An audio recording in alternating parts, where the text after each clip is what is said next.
तेलंगाना का चुनाव काफी दिलचस्प हो गया है। राज्य में सत्ता पर काबिज बीआरएस को लेकर राहुल गांधी पहले ही कह चुके हैं कि ये बीजेपी की रिश्तेदार समिति है और अब केसीआर की बेटी के कविता का बड़ा बयान सामने आया है।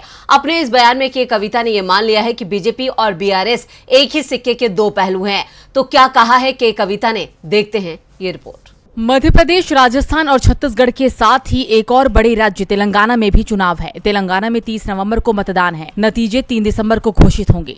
तेलंगाना में बीआरएस, कांग्रेस और बीजेपी के बीच त्रिकोणीय मुकाबला माना जा रहा था, लेकिन पिछले कुछ दिनों से अब यहां सीधा मुकाबला सत्ताधारी बीआरएस और कांग्रेस के बीच होता दिखाई दे रहा है। बीजेपी मुकाबले में लगातार कमजोर पड़ती दिखाई दे रही है, तो वहीं कांग्रेस तेजी से मजबूत हो रही है। दावा तो यहाँ तक किया जा रहा है कि बीआरएस की सत्ता बचाने के लिए बीजेपी मैदान छोड़ती दिख रही है। बदले में लोकसभा चुनाव में बीजेपी को बीआरएस की मदद मिल जाएगी, लेकिन तेलंगाना में इस बार कांग्रेस पूरी ताकत लगा रही है, जिससे इस बार के चुनाव में तेलंगाना के सीएम के चंद्रशेखर राव के लिए हालात बेहद मुश्किल दिखाई दे रही हैं। अब केसीआर की बेटी के कविता के एक बयान से भी बीआरएस की मुश्किलें बढ़ गई है।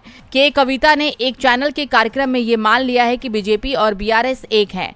उन्होंने बीजेपी की तारीफ करते हुए कहा कि इंडिया गठबंधन 5 राज्यों के चुनाव के नतीजे के बाद टूट जाएगा, जबकि बीजेपी के नेतृत्व वाले एनडीए की ताकत बढ़ जाएगी। यानी उन्होंने राहुल गांधी की उस बात पर मुहर लगा दी है जिसमें कांग्रेस सांसद राहुल गांधी ने कहा था कि बीजेपी और बीआरएस आपस में मिले हुए हैं। आपको याद होगा कि जब पीएम मोदी निजामाबाद में एक जनसभा को संबोधित कर रहे थे तो उन्होंने कहा था कि के चंद्रशेखर राव मेरे पास दिल्ली आए थे और कहा था कि वो तेलंगाना की जिम्मेदारी केटीआर को देना चाहते हैं। उन्होंने एनडीए में शामिल होने की भी इच्छा जाहिर की थी, लेकिन मैंने मना कर दिया। यानी पीएम मोदी से लेकर केसीआर की बेटी भी अब ये मान चुकी हैं कि बीआरएस और बीजेपी में गहरा रिश्ता है।